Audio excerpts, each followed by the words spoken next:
E, pô, mano, peço... Sejam civilizados, tá, rapaziada? Por favor, é um conteúdo maneiro, vai por mim. Brasica, bicha, a homofobia no futebol brasileiro. Moleque, esse comentário aqui quando foi lançado, esse documentário, né? Quando foi lançado, pô, deu muito o que falar. E eu lembro de ter visto uma parte, ter achado muito maneiro, e ter até compartilhado. E, pô, achei que seria maneiro trazer aqui pra live, porque, pô, esse canal é foda e o conteúdo deles é irado também.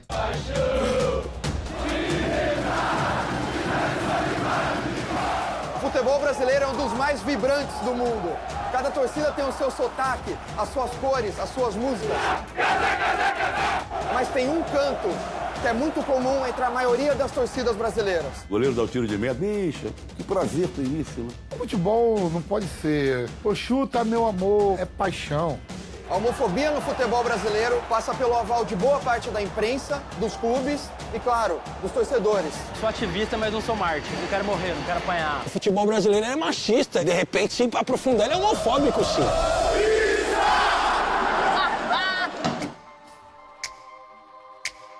Aqui no Brasil, o discurso mais comum é sempre culpar a torcida organizada por tudo de errado que está nas arquibancadas. Eu colei em alguns estádios do país e também na quadra da Gaviões da Fiel, uma das maiores e mais politizadas torcidas, para entender como esse tema é visto e debatido entre os torcedores. Puguinha, cada torcida organizada no Brasil tem uma cabeça, tem um pensamento, tem um posicionamento sobre questões da sociedade brasileira também. Nesse sentido da homofobia, você acha que falta esse debate dentro da torcida? Eu acho que a gente estamos meio que nivelado em todas as arquibancadas ainda. A gente nem pensa em fazer um debate sobre isso, porque não é uma coisa do nosso cotidiano, cara. Tem a necessidade maior de se fazer sobre o valor do ingresso, sobre o trato do policiamento com a gente. Isso é mais relevante do que a homofobia.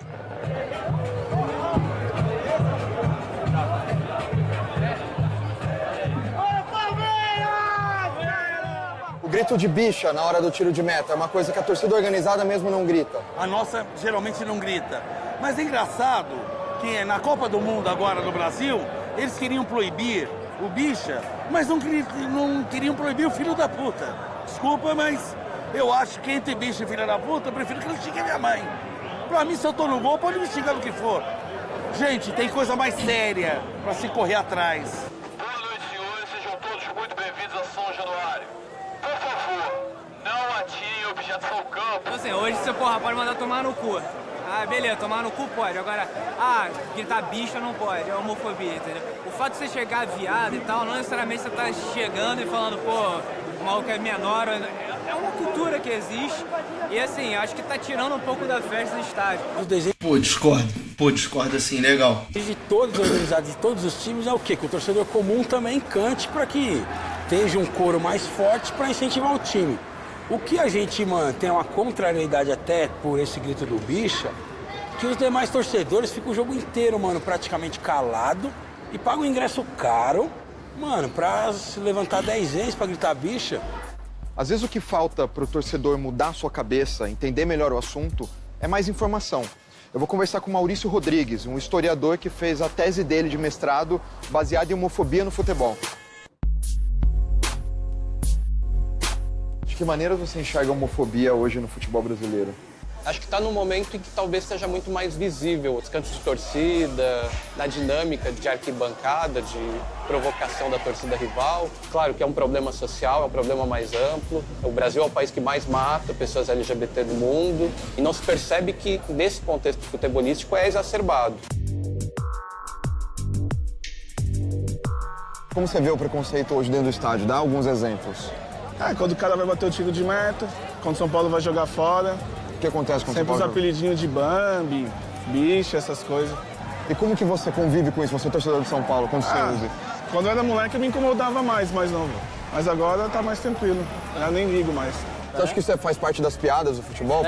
Faz parte, né? Os caras é galinhada também. Tem que ter uma certa brincadeira, né, assim, entre nós. Ronaldo mesmo saiu com o texto traveco, nem por isso a gente fica, né? Chega, queira ou não queira, pega no pé também, mas é tipo rivalidade, torcida com torcida, entendeu? Pra falar a verdade, o futebol moderno tá uma bosta, né? Já dentro de uma cultura que a torcida do Corinthians tem de denominar a torcida do São Paulo. Que é muito duro, né? Que é muito duro. Cara, e o foda desse documentário é que ele mostra, tipo assim, não é um polo de opinião restrito ao que representa a virtude que o canal acredita. Ele vai entrevistar todo mundo, tá ligado? É pra ver o que o povão tem a dizer, mano. E ele mostra. Claro que ele vai estar tentando trazer uma mensagem. Vai estar tentando trazer o que eles acreditam que é certo. Mas eles mostram o que o povão tem a dizer, tá ligado? Paulo como bicharada, né? Uma coisa que já vem acho que uma década aí. Não sei como isso nasceu, também não veio daqui de dentro. Mas coisas que foi proliferada na imprensa, se faz piada pela imprensa mesmo. Jogadores fazem, né? O próprio Vampeta foi precursor disso, cara. O Vampeta é um cara que conquistou muito na carreira. Desde o pentacampeonato mundial até se tornar um dos poucos negros na imprensa esportiva brasileira, muita coisa mudou. Mas o discurso da brincadeira parece ainda ser o mesmo. Quando eu falei lá atrás, não tinha nada disso.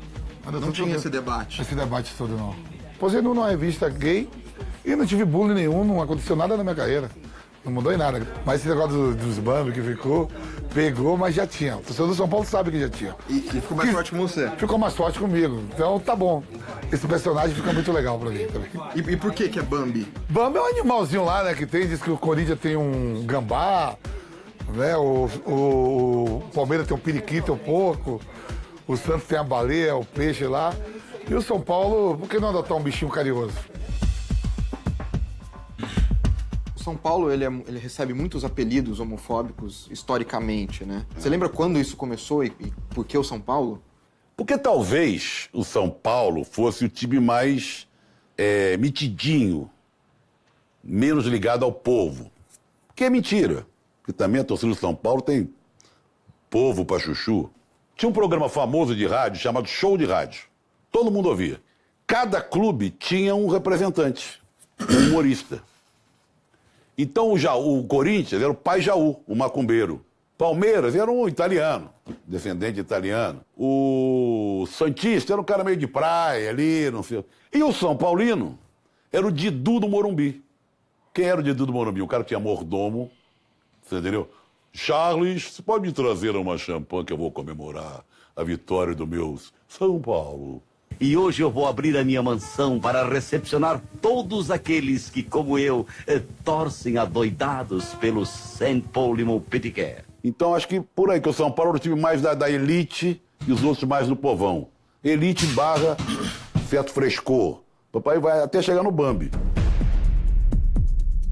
Depois de começar a entender o que parte da mídia esportiva pensa do assunto, eu fui atrás de quem cobre o futebol diariamente, seja dentro ou fora do campo. Tem gente que acha que a homofobia é natural, é coisa da arquibancada. O cara tá no estádio, ele pode ser machista, ele pode fazer xingamento homofóbico. Esse tipo de cultura permissiva faz com que esses comportamentos aflorem e o esporte move paixões. Eu frequento o estádio de futebol desde a barriga da minha mãe, né? E esta cultura de arquibancada, que eu também já presenciei, né? O meu time, a torcida do meu time gritando: ô, todo viado que eu conheço é tricolor. Eu passei a infância inteira escutando isso. Direcionado ao Fluminense. Direcionado ao Fluminense.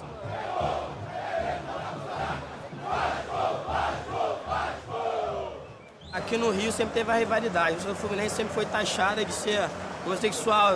A torcida do Vasco grita time de viado e tudo mais e tal. Mas é uma coisa que não é ofendendo mesmo, é coisa da rivalidade mesmo.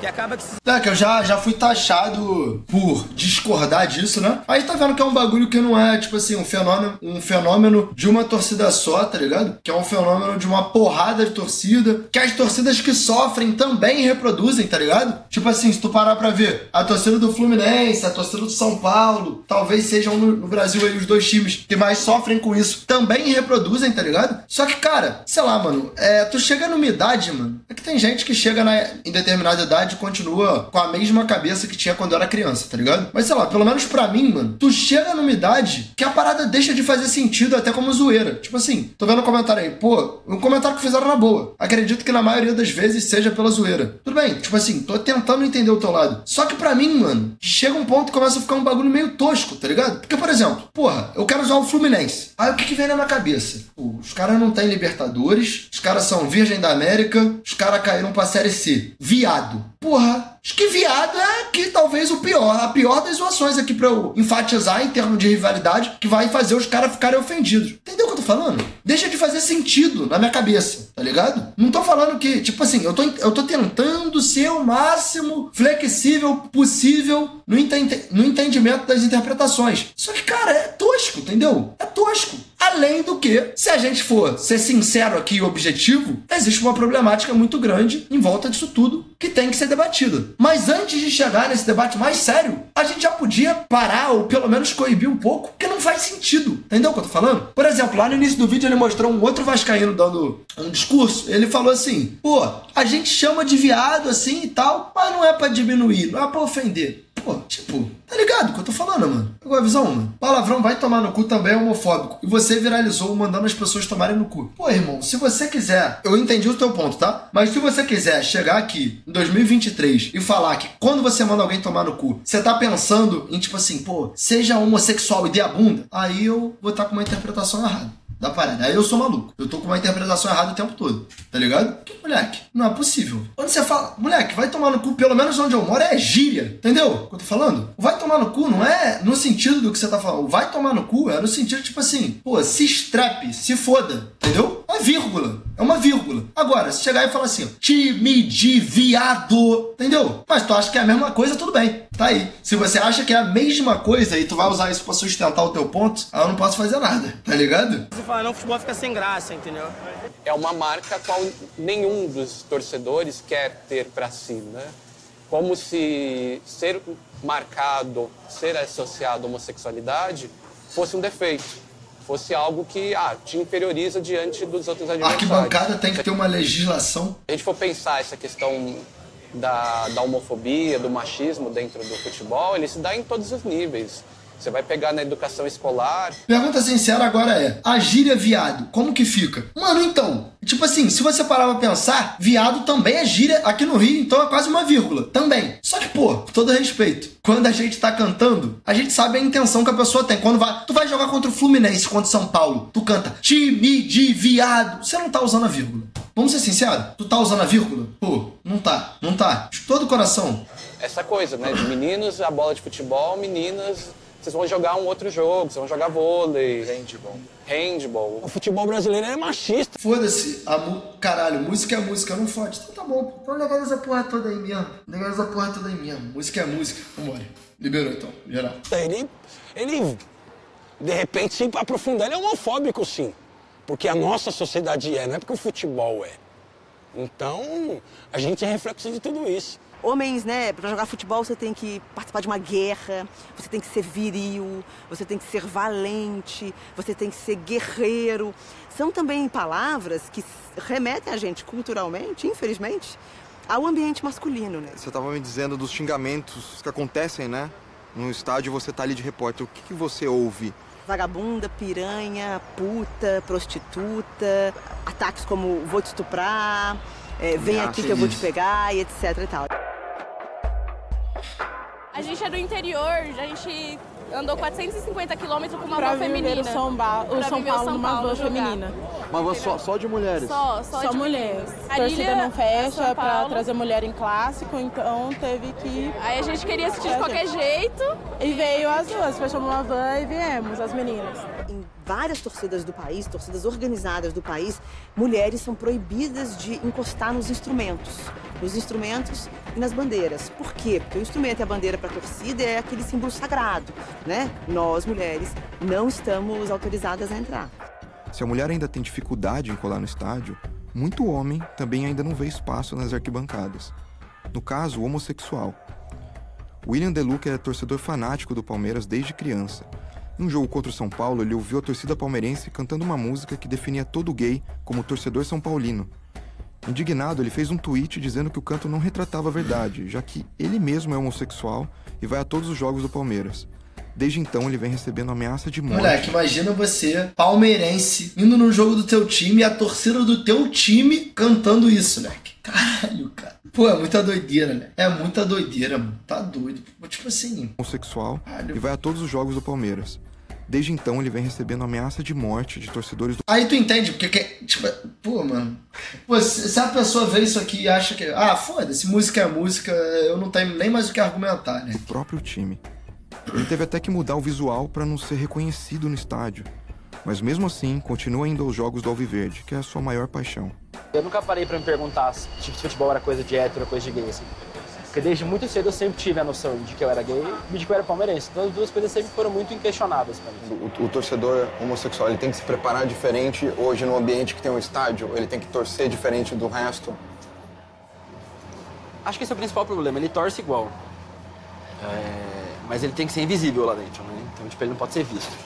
Eu, quando fui visto, fui muito ameaçado porque lá no estádio existe uma construção, um macho ideal, né, no estádio. Sim. Eu, no caso, não sou afeminado. Eu sou assim, não é algo que eu force pra ser ou mais ou menos afeminado. Mas o afeminado sofre mais. Mas homens afeminados não vão no estádio. Com certeza. Esse é o ponto, assim. Aí eu pedi para as pessoas mandarem uma foto de um casal gay no estádio brasileiro de mão dada. Não tem, cara. Nem existe, as pessoas não vão. Eu já fui com ex-namorado no estádio. E a gente não podia dar a mão, não podia abraçar, não podia beijar. Mesmo que eu possa me colocar em risco, eu não vou querer colocar a pessoa que tá comigo em risco, entendeu? Tipo, eu não vou querer colocar meu companheiro, meu namorado em risco, entendeu? Sim. Uma das organizadas que mais lutam por essa liberdade no estádio é a Nação 12, do Flamengo. Eu encontrei com 3 membros deles nas ruas do Rio de Janeiro. Na nossa torcida, por exemplo, a gente tem mais mulheres LGBTs do que homens, né? Porque acaba que as mulheres têm mais liberdade no espaço do futebol. Se declararem lésbicas ou bis do que homens se declararem gays. Não é só uma questão de machismo, é masculinizado.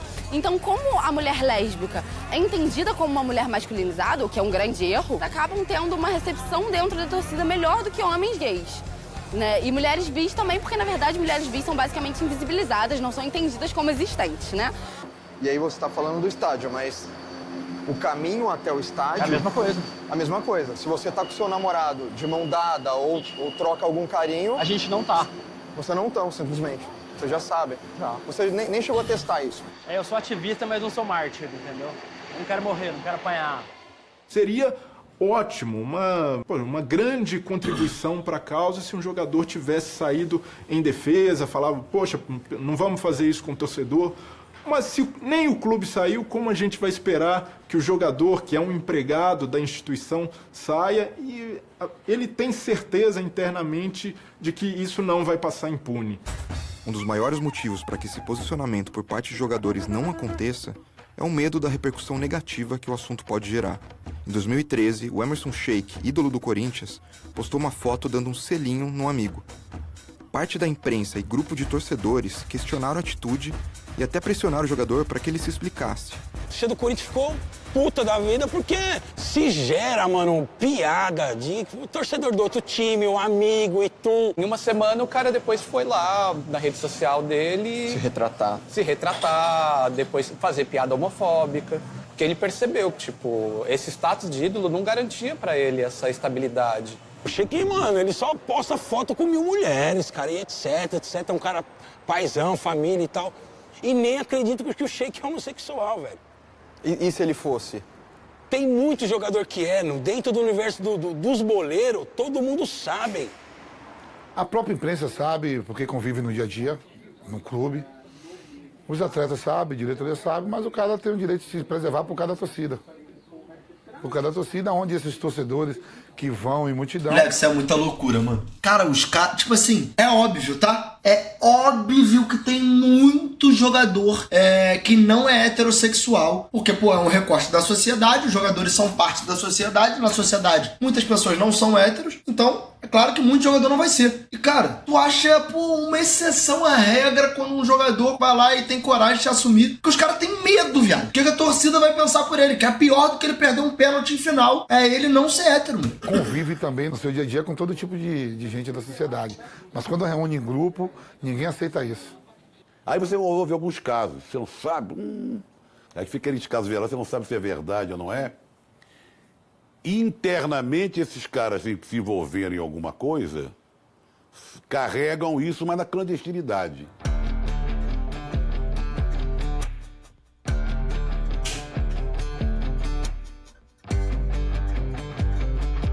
muito raro um jogador de Série A se posicionar sobre o assunto.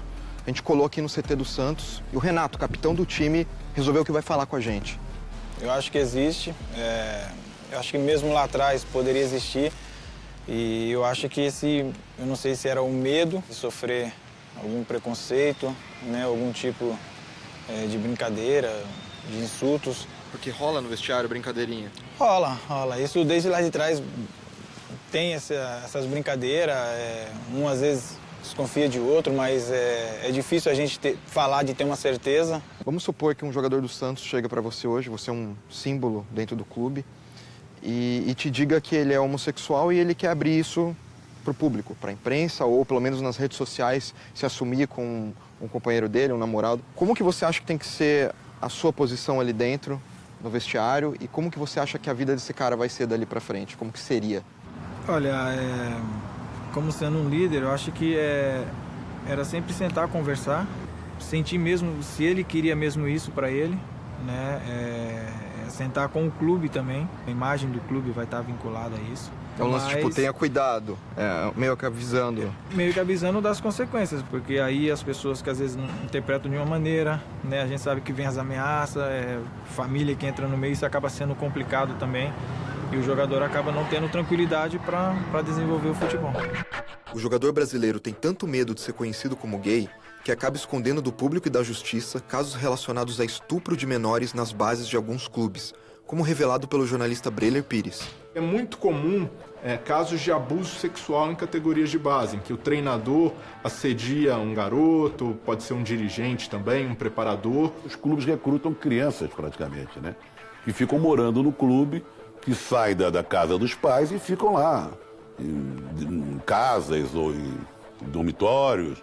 E de vez em quando aparece um dirigente, não, pode ficar lá em casa. Se ficar lá em casa já é o começo de alguma coisa que pode escambar nisso. Essas vítimas, esses garotos, muitas vezes silenciam e não contam sobre os abusos por medo de ficarem marcados como homossexuais e não como vítimas de uma violência sexual. A partir do momento em que a homofobia faz com que pessoas não denunciem um crime de abuso, a gente precisa debater mais. Esse assunto tem que chegar ao futebol para que o abuso sexual de crianças no futebol não seja mais um crime tão velado. E o que aconteceria se um jogador hoje de Série A no Brasil se assumisse gay?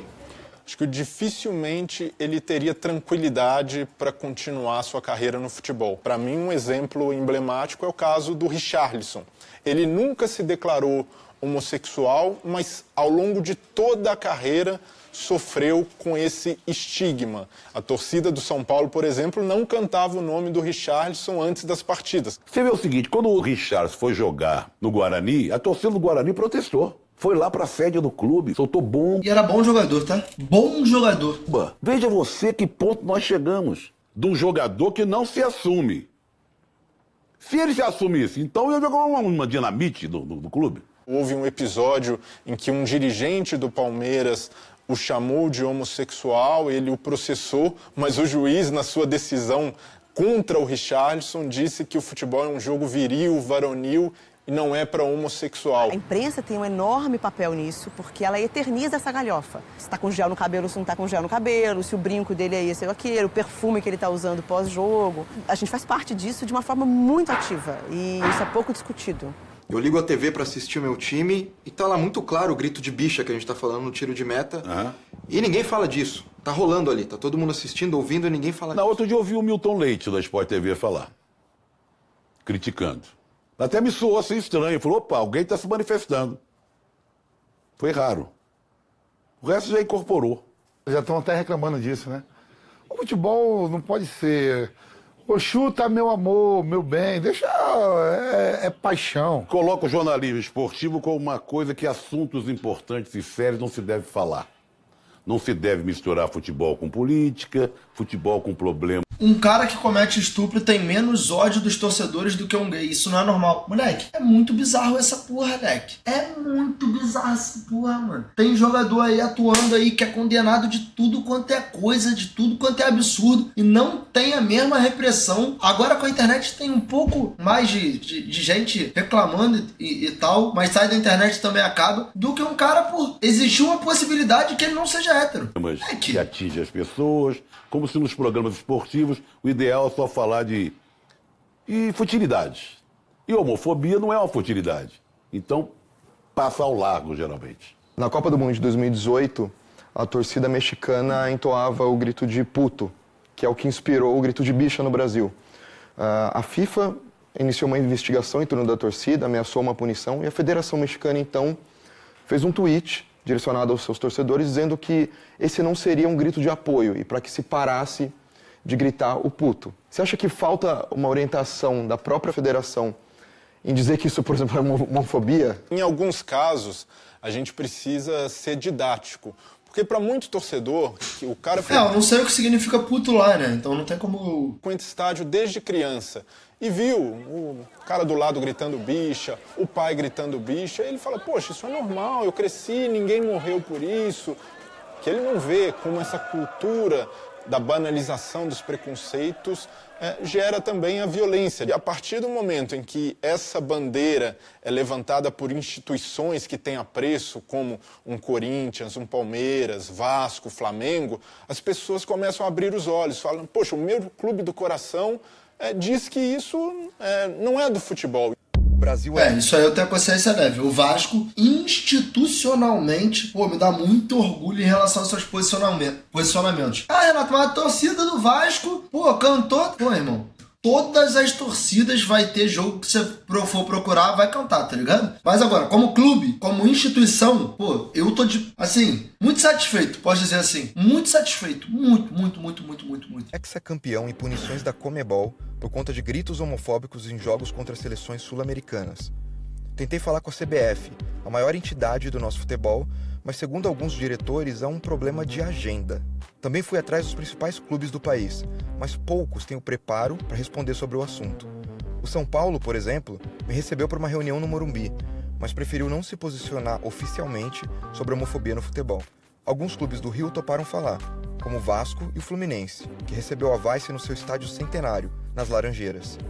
Que tipo de política interna você acha que o clube pode ter tratando esse assunto da homofobia e do preconceito, tanto com atletas ou a relação da torcida com esses atletas, os xingamentos? Como é que isso pode ser tratado aqui dentro? Eu acho que tem que ser tratado, no caso interno, de portas abertas, ou seja, quem quer falar, quem quer se posicionar, tem o direito de se posicionar e de usar o que bem entender.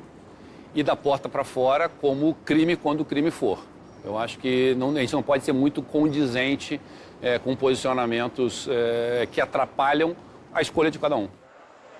Não é uma questão assim muito recorrente dentro do Vasco, a questão da homofobia. Na medida que ele aparecer um atleta que faça esse tipo, a gente vai, de repente nem chamar, mas a gente vai se disponibilizar a protegê-lo de todas as formas possíveis. Os clubes permitem muito, assim, eles querem passar essa vibe de isentão, que não é nem contra nem a favor, mas a gente sabe que quando você toma, que nesses casos de violência contra minorias, de opressão, quando você se cala, você já está tomando o lado de quem faz a violência, o lado de quem é homofóbico, de quem é machista, de quem é racista. Por que tantos clubes demoram a atender ou não gostam de se posicionar sobre o assunto? O futebol tem um stakeholder bem difícil, que é a torcida. Você tem paixão quase sempre maior do que a razão. O pensamento, quando você traz a torcida, você tem que 2 vezes pesar e colocar na balança. Mas normalmente eu acho que as pessoas vão para a defesa em função do que a torcida vai imaginar que o Marcos está falando de homofobia. Esses clubes não tem gente que pense numa coisa importante como essa. Discutir homofobia no clube de futebol? Cara, eu tenho mais coisa importante para resolver. Vem com esses assuntos aqui para mim, não, pô. São envelhecidos, brancos e homens, né? Então, assim, tem que se discutir quem forma isso, né? Quem forma as diretrizes desse clube.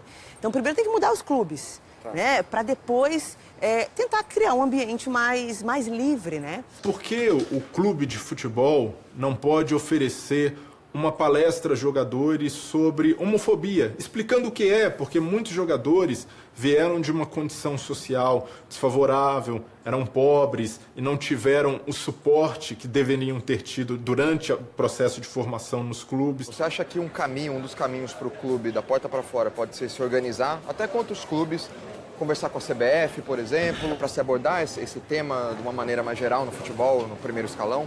Eu acho até, Murilo, que isso é uma questão de inteligência, né? Os clubes estão mais preocupados hoje em contratar, pagar salário, resolver problemas na CBF, na federação e não se preocupam em saber que se eu tiver uma plataforma social desenvolvida, eu vou dar uma base para ter melhor patrocinador.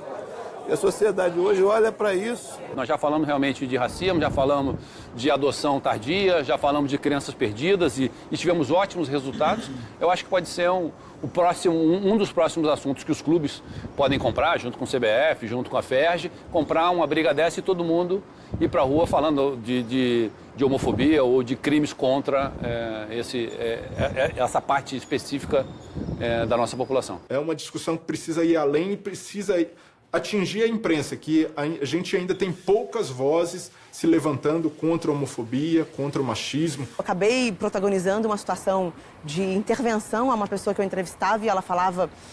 A expectativa é a gente ganhar dos bichos hoje. 2-1 pro Palmeiras e vamos ganhar. Rapaz, vou te falar uma coisa, não sei se vai ganhar, mas é com esse bicha, não a homofobia, né? Você tem quantos anos? 25? Por favor... Vamos tentar abrir um pouco, né, modernizar um pouco esse pensamento, mas vamos falar do time. Eu recebi muito apoio, muita gente que exaltou aquela ação ali como se fosse algo que eu tivesse inventado a pólvora, quando eu achava que eu estava, na verdade, cumprindo a minha obrigação. Eu faço parte dessa cobertura porque eu sou jornalista e eu tenho como missão jornalística levar a diversidade para casa das pessoas, quer dizer, de dar voz às minorias também. Taviano, você acha que esse debate que a gente está tendo aqui vai crescer de alguma maneira no futebol? Tanto nas torcidas, como na imprensa, os clubes, a gente vai ter, por exemplo, jogadores assumidos gays para a sociedade? Bom, eu não sou mãe de nada, né? Entre os jogadores eu acho mais complicado. Eu não vejo, assim, ninguém tentando ou imaginando dar o passo à frente. Eu acho que é um tabu. Tabu. A gente precisa que os clubes se posicionem contra isso, a gente precisa que os jogadores se posicionem contra isso, entendeu? A gente precisa que essas pessoas percam o medo, porque, assim, eles têm muito menos chance, no caso, por exemplo, de serem agredidos do que nós, torcida. Né? Porque nós não temos segurança, não temos carro blindado, a nossa chance de ser agredida é muito maior. Pra gente se posicionar é uma afronta. Eu acho que entre os torcedores, entre o povo, entre a massa, eu acho que cada vez se fala mais. Eu acho que não tem que se esconder em gueto, esconder debaixo da mesa, esse negócio todo, não. Tem que resistir. A primeira dessas torcidas, desses movimentos, foi a Galo Queer, que é de torcedores do Atlético Mineiro, torcedores e torcedoras do Atlético Mineiro. E aí meio que desencadeou outros grupos da internet, né? Como a Palmeiras Livre, Queer Lourado, que é do Internacional de Porto Alegre. Teve essa torcida do Paysandu, né? Que foi a banda Alma Celeste, que fez uma ação de estender durante o jogo uma bandeira do orgulho LGBT, né? E era uma torcida que vem num movimento de questionar os cantos que faziam ao rival, ao Remo, que eram cantos homofóbicos. A gente vai parar de usar tal canto porque esse canto é homofóbico e a gente não precisa. A gente lançou uma nota retirando a nossa música, uma música que a gente tinha um trecho que a gente considerava homofóbico, né? De fato é homofóbico. Como que era o trecho, você lembra? Eu não sou viado e não sou fluminense. E a gente está repensando a música agora, está reformulando a música para tentar jogar de novo no estádio. E você me disse que encontraram um tweet seu com a palavra Bambi no passado. Esse tweet seu foi homofóbico? Foi homofóbico. Mesmo eu sendo gay, a gente é criado uma sociedade heteronormativa, né? E durante muito tempo eu reproduzi isso e outras coisas muito ruins também, não é só isso, né? E eu sou ativista hoje especialmente por isso, porque eu acredito que as pessoas podem mudar, possam melhorar e tal. Querendo ou não, as torcidas são os movimentos sociais, né? Você já tinha falado, a gente se considera um movimento social. E todas as mudanças que a gente vê na sociedade nunca acontecem da institucionalidade. Elas sempre acontecem de movimentos sociais lutando pelos espaços e aí sim a gente avança. Mas eu acredito que se a mudança vier, e ela há de vir, eu espero, vem assim das torcidas. É um caminho longo ainda, mas acho que os primeiros passos estão sendo dados. A homossexualidade no futebol entra em todo o vestiário, mas ainda não sai de nenhum. Quem tem medo do torcedor esquece da importância que a arquibancada sempre teve. é preciso ouvir mais gente nas torcidas e dar voz a quem se dispõe a mudar esse cenário. Tem muito jogo pela frente. E muita gente vai resistir até que o futebol brasileiro um dia saia do armário. Pô, mano, muito foda o vídeo. Papo reto, mano. Muito foda o vídeo aí, meia hora de documentário. Pô, ninguém perde o braço, ninguém perde a perna por estar assistindo, tá ligado? Às vezes é bom dar uma quebrada na temática da live também, às vezes falar sobre um assunto mais sério. Porque querendo ou não, mano, a gente passa muito tempo junto aqui, né? Passa quase o dia todo aí, vários dias da semana, várias semanas do mês, vários meses do ano. Então, tipo assim, a gente tá quase sempre junto aqui na live. Pô, querendo ou não, uma hora ou outra a gente tem que falar sério. E, cara, eu acho que é um vídeo excelente. Você tendo a opinião que tiver, até o rapaz ali que foi protagonista do vídeo fala que antes ele já fez uns comentários que hoje em dia ele não se orgulha porque ele parou de achar sentido nisso e ele mudou completamente a forma dele de ver e de pensar o mundo. E cara, eu vejo que a argumentação que mais sustenta a manutenção desses cantos homofóbicos nos estádios hoje é que, pô, mano, vai perder a graça do futebol. E cara, quando eu tinha, sei lá, 14 anos, eu achava até que tinha um certo sentido nisso. Mas, pô, hoje eu não tô me colocando aqui como uma pessoa mais madura do mundo, não, tá? Eu tô passando o meu ponto de vista, o ponto de vista seu pode ser completamente diferente. Mas, porra, irmão, eu vou pro jogo de futebol, a graça pra mim é ver o meu time fazer um gol. Outra coisa que vai mexer com a minha emoção é ver o meu time tomar um gol, só que aí de forma negativa. É ver uma caneta, é ver uma festa na torcida, ver um bandeirão descendo, ver um sinalizador, ver, pô, o estádio fervendo, o estádio pulsando, ver um chute bonito, uma jogada, uma falta. Pô, eu não acho, tipo assim, eu acho que eu chegar aqui e falar que o esporte que eu amo vai perder a graça se eu não puder cantar que o time de alguém é time de viado, eu tô diminuindo o esporte que eu amo. Porque se eu depender de chamar alguém de viado pra conseguir curtir um jogo de futebol, aí talvez eu não goste tanto de futebol, tá ligado? Porque se eu preciso disso pra curtir um jogo de futebol, talvez aí a gente tá com uma interpretação errada da parada. Pegou a visão? Porque, cara, para pra pensar comigo, moleque. É muita loucura isso, cara. É muita loucura isso. Tipo assim, o que te afeta e o que faz sentido na sua cabeça pra você excluir uma parcela considerável da sociedade de estar presente no estádio e ainda mais, às vezes de torcer pro mesmo time que você. Ele deu um exemplo aí, a torcida do Palmeiras, que é o time dele, estava cantando, né? Todo viado que eu conheço é tricolor. E ele é homossexual e palmeirense. Ou seja, a torcida dele está cantando um canto que exclui ele, que torce pro mesmo time que quem tá cantando. Então, cara, não faz sentido algum pra mim, tá ligado? Já fez. Como eu disse, quando eu tinha 14, 15 anos, pô, eu achava maneirão jogar contra o Fluminense, time de viado, sei lá o quê. Hoje eu já não acho que faz sentido. Hoje tem um bom tempo até. Tem um bom tempo. Não vou falar que, pô, foi uma mudança de agora. Sei lá.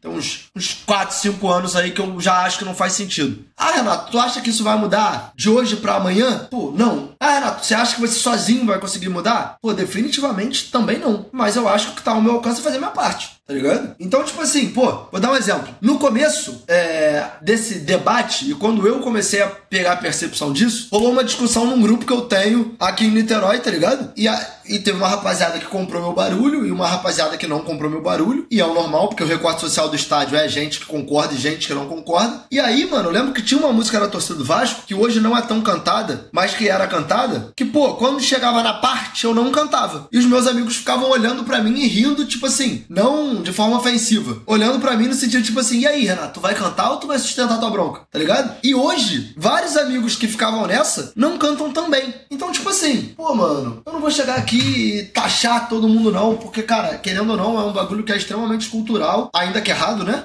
Mas é extremamente cultural, então, pô, é óbvio que não vai mudar, nenhuma mudança é feita do dia pra noite, mas é o que eu tava falando. A parada vai do que você pode fazer em relação ao que tá ao seu alcance, entendeu? Pegou a visão, mano? O pessoal é muito mimizento, isso aí é besteira. Entendo o seu lado de não querer ser cancelado. Pô, velho. Essa aqui é a parada, tá ligado? Se você acha que a gente assiste um documentário como esse aqui, termina de assistir o documentário desse aqui, tu acha que é sobre ser cancelado ou não ser cancelado? Eu não sei mais o que eu posso fazer, tá ligado? Pra tentar mostrar pra você que no futebol existem coisas, pô, muito mais legais, muito mais interessantes do que isso. Pegou a visão?